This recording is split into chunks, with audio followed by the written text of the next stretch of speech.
ایک مرتبہ قرآن میں نہیں ہے یا محمد. انبیاء کے ساتھ بار بار کیا آ رہا ہے؟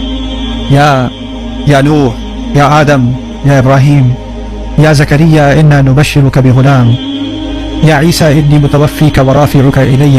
جب نبی کو پکارتے ہیں تو کہتے ہیں یا ایھا المزمل، یا ایھا المدثر، یا ایھا النبی بلغ ما انزل الیک من ربک، یا ایھا المزمل قم فانذر.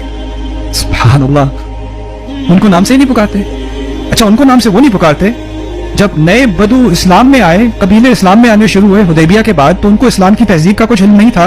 وہ رسول صلی اللہ علیہ وسلم سے ملنے آئے، قبیلے کے کچھ سردار وہ گھر کے اندر تھے، وہ انتظار کر رہے ہیں گھر کے باہر، رسول صلی اللہ علیہ وسلم باہر نہیں آ رہے. وہ کہتے ہیں یا محمد اخرج علینا، محمد باہر نکلیے، ہم نے بات کرنی ہے. کیسے پکارا؟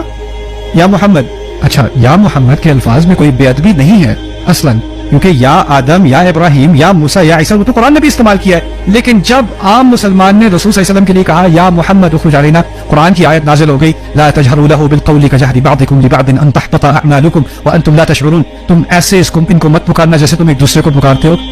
ایسا کیا تو تمہارے سارے اعمال حبط کر لیے جائیں گے اور تمہیں پتہ بھی نہیں چلے گا. اللہ، اتنا اہتمام اللہ تعالیٰ خود نہیں کرتے اور کسی اور کو نہیں کرنے دیتے.